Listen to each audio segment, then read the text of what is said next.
Nesse vídeo, vamos continuar falando sobre as integrais impróprias, então, integrais impróprias do segundo tipo. Nesse caso, a função não está definida em algum dos pontos do intervalo de integração. Observe o primeiro exemplo, integral de 0 a 1 do ln de x dx. Nesse caso, a função ln de x não está definida em x igual a zero. O que fazemos então?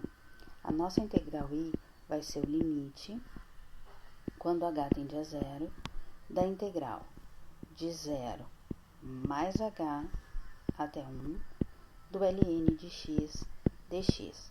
Ou seja, nós não vamos calcular o resultado da nossa integral exatamente no ponto zero. Nós vamos calcular nas proximidades de zero. No zero, um pouquinho mais à direita, ok? Um pouco mais à direita do zero. Primeiro, então, vamos resolver a integral do ln de x. Vou chamar de I1 essa integral. Então, integral do ln de x dx. Para resolver essa integral, nós usamos o método de integração por partes, onde nós chamamos de u o ln de x e de dv o dx. Então, o nosso du é 1 sobre x dx e o nosso v é x. Assim, aplicando a fórmula de integração por partes, que é u vezes v, então x ln de x, menos a integral de v, que é x, vezes o du, que é 1 sobre x dx. Então, nós temos aqui, como resultado, x ln de x menos a integral de dx, ou seja, x ln de x menos x mais uma constante.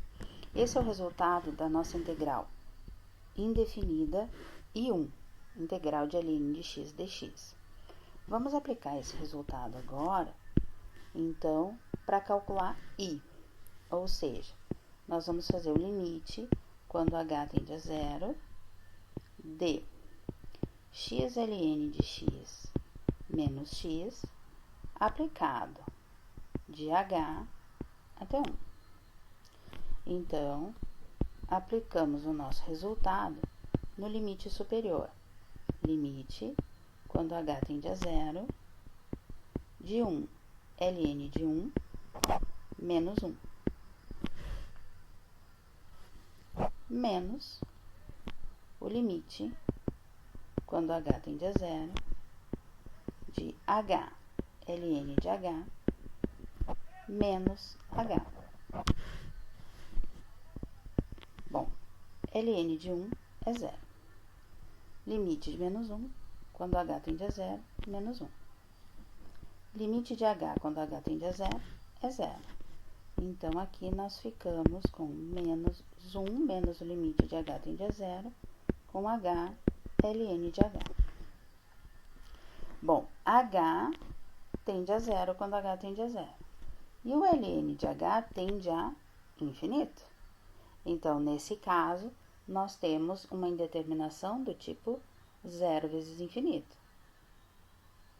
Nesse caso, nós não podemos afirmar nada sobre esse resultado. Então, nós escrevemos como limite de h tende a zero do ln de h dividido por 1 sobre h. E agora, nós temos infinito sobre infinito. E aí, nós podemos aplicar a regra de L'Hopital. E aí, nós seguimos. Vou fazer aqui no cantinho. A nossa integral I, então, vai ser menos 1 menos o limite com h tendendo a zero. Derivamos o numerador, 1 sobre h. Derivamos o denominador, menos 1 sobre h ao quadrado. Divisão de frações, nós ficamos então com menos com menos mais h quadrado sobre h. Então, menos 1 mais o limite de h quando h tende a zero. Limite de h quando h tende a zero é zero. Portanto, a nossa integral I vale menos 1.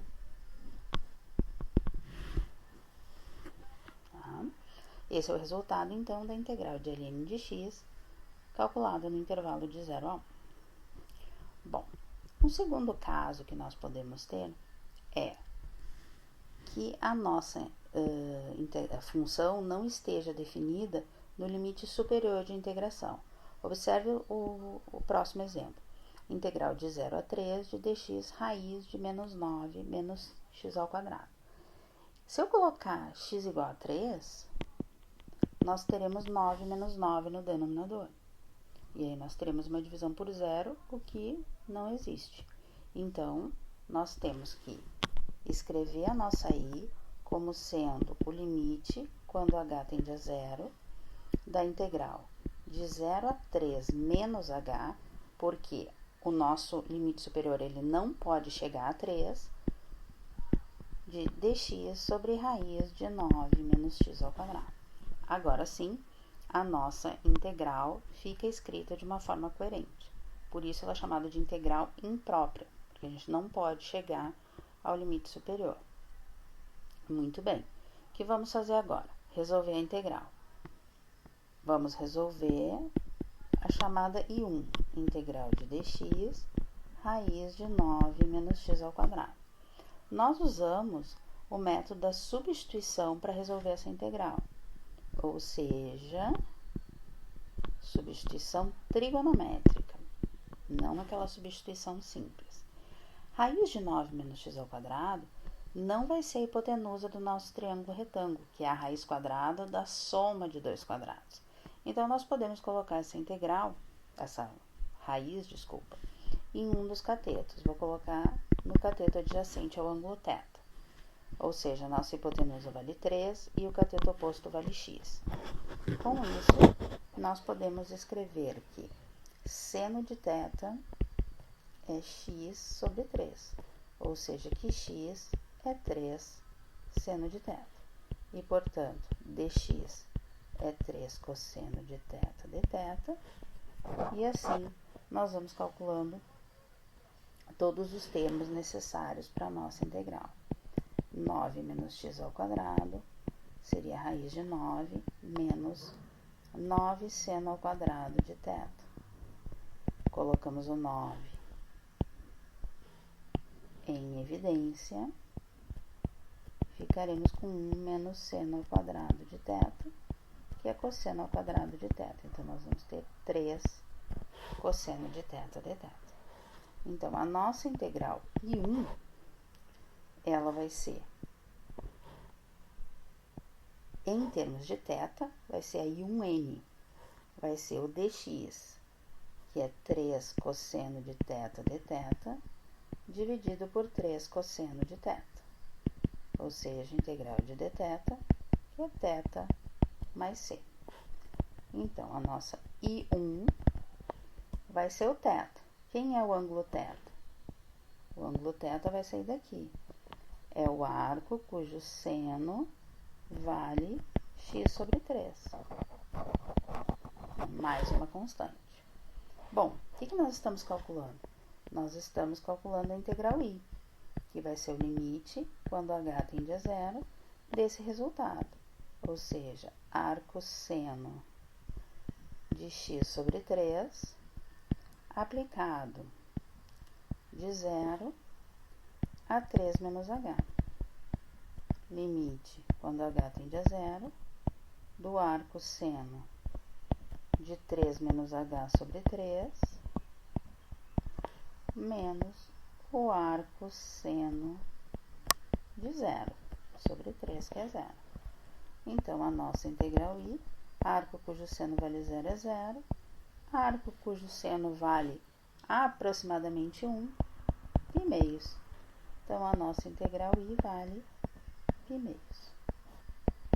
Quando nós obtemos um número como resultado de uma integral imprópria, nós dizemos que a nossa integral imprópria converge.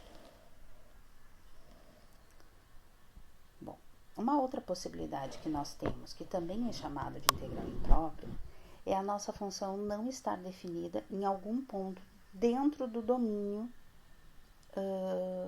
dentro do intervalo de integração. Então, observa o próximo exemplo. nós temos a função 1 sobre x elevado a 2/3, tá? Ou seja, x na menos 2/3. O domínio dessa função, ele é os reais menos o zero. Só que o zero, ele está dentro do nosso intervalo de integração. Então, o que que a gente faz? Nós vamos calcular a integral de menos 1 até zero. Só que a gente não pode chegar no zero. Então, a gente vai para um valor um pouquinho menor do que o zero. Então, nós vamos colocar um limite da nossa função, que é x na menos 2/3. Mais a integral do zero mais h, ou seja, um elemento um pouquinho maior do que o zero, até o 1, que é o nosso limite, tá? Superior. Então, a gente vai colocar aqui o limite com h tendendo a zero, e aqui nós teremos um limite com h tendendo a zero. Tá? Muito bem. Então, vou resolver a integral, que eu vou chamar de 1 aqui do lado. Integral de x na menos 2/3 dx. X na menos 2/3 mais 1, dividido por menos 2/3 mais 1. Mais a constante, claro, nós estamos resolvendo a integral indefinida. Então, nós ficaremos com x na 1/3 sobre 1/3 mais a constante. Eu vou já colocar o resultado aqui, que vai ser 3 x na 1/3 aplicado de menos 1 até menos h. Mais o limite, quando h tende a zero, de, vamos colocar o 3 na frente, né? X na 1/3 também, aplicado de h até 1. 3 vezes, então, limite com h tendendo a zero da raiz cúbica de menos h menos a raiz cúbica de menos 1. Mais 3 vezes o limite quando h tende a zero da raiz cúbica de 1 menos a raiz cúbica de h. Bom, quando h tende a zero, a raiz cúbica de menos h vai tender a zero. Raiz cúbica de menos 1, menos 1. Com o sinal de menos na frente, nós vamos ficar com mais 1. Então, 3 vezes 1. Mais 3 vezes. Raiz cúbica de 1 é 1. E aqui, 0. Então, mais 3 vezes 1. Então, o nosso resultado de I é 6. É isso, pessoal. Até o próximo vídeo.